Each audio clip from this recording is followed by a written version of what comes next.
What the heck is going on? How do you rate? What you doing? You get a massage? Yeah. Oh my god.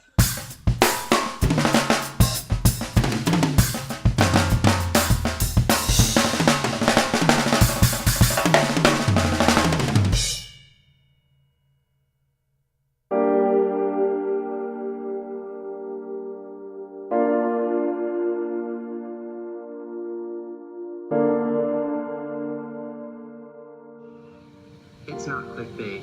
I really am ending the blog.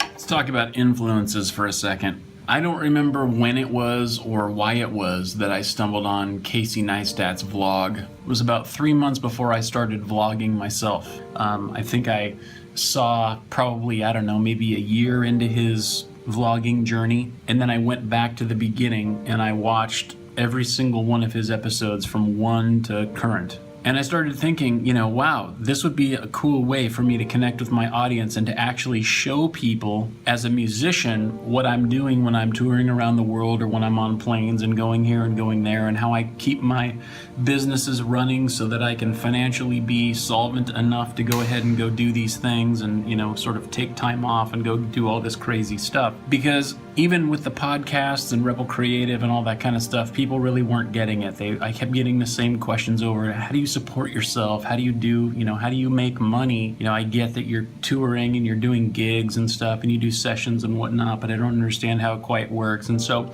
I thought this would be a great way to go ahead and show people rather than tell them how it actually works in my life, and maybe it'll spark some innovation in their life and how they could do it or how they could, better their situation, whatever. So I bought a camera and I embarked on this crazy journey, and I used Casey's model more or less as a blueprint for how I would, try and do it, because I don't know anything about making films. Of course, I've scored films, but But Casey hanging up his vlog this last weekend just made me consider we are a product of our influences. All of us, all creatives, all artists are curators, really. We're like museum curators. We live our entire lives listening to music or watching shows or watching films, looking at comic books, going to the theater, going to plays. Everything we see, hear, taste, touch, smell, it all gets cataloged and curated in our minds and in our artistic Dewey Decimal System, And then at the most opportune times, it has a way of just coming back to the forefront. All of the drummers that I've listened to, from Ringo Starr to JR to Manu Katché to, Kenny Aronoff, to all these people that I grew up listening to, I hear the things that they did in my head. And I hear, what they would do in this situation most likely. And, a lot of people have been ragging on a certain composer because he's doing a master class, these masterclass.com things. He's doing a master class, and I see a lot of online sort of, not hatred, but just, jaded complaining about him. People are saying, well, why would you want to take a master class from this guy? Hans Zimmer is who it is. Why would you want to take a master class from Hans Zimmer so you can sound just like him? So we can have just more composers doing the same Zimmer type quality music, so on and so forth. And, I don't know. That bothers me a little bit. It bothers me that people are so cynical.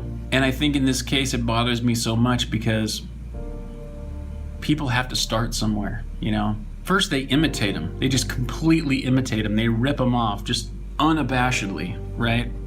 And then you progress a little bit, you learn some things, and then you begin to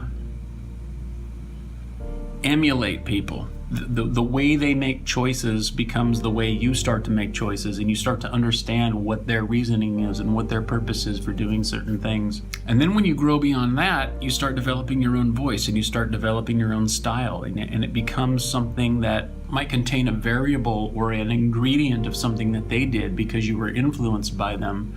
But it can and probably will be identified as you and your spin or your take on their foundation. And then you progress beyond that, and you go even sort of further and deeper into the world of creativity, and you become unique. You become absolutely untethered to anything that has come before. Now, very few artists reach that point.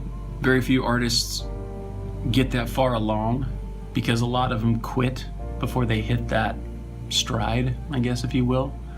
Not many people are willing to put in that kind of time. It takes a long time to get there. But I guess my point is that you should never be embarrassed, and you should never be self-conscious that you are chasing somebody else when you're first starting out. It's great to have influences. It's a must. It's a must. You'll go further faster if you have the head start of curation already working for you. Whole new worlds can be opened up to you because you're listening to somebody else's work, and you're admiring what they do, and you're trying to figure out, you're sort of trying to reverse engineer how they do it, and break down what they're doing and understand it. I'm sad to see Casey hang it up. I understand why he's doing it. It's become routine for him. It's no longer a challenge, and man, do I respect the hell out of that. That's just, I'm much the same way. When I achieve something, I lose interest. I lose interest really fast. That's happened to me many times in my career, and I've moved on from whole subsets of career to other things because you get the brass ring, so to speak, and it's kind of like, okay, what's going to beat this in this vector? And so you move on and you try to find another challenge, and I deeply respect that and admire that. So I'm interested to see what he does next. But I just got me thinking about starts.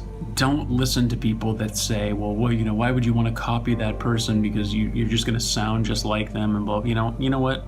That is how you learn. That's how you form a foundation or a basis from which to build your own house. Foundations are almost always the same. If you've ever watched somebody build a house, the foundation pretty much looks just like the foundation of every other house you've ever seen, But what gets built on them can be vastly different from place to place. They look different, they function differently.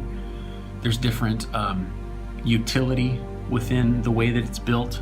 Some houses are built to withstand harsh weather. Some houses are built to withstand beach weather.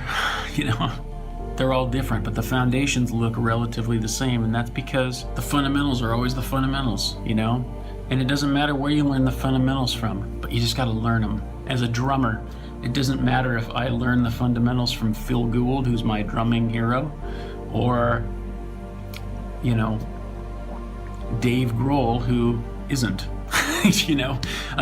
They both have incredible fundamentals, and they both have built a career on having incredible fundamentals. And the fundamentals for both people are fundamentally the same. So learning those fundamentals is important, and it doesn't matter who you learn them from. It doesn't matter who you emulate to develop them, just that you do it.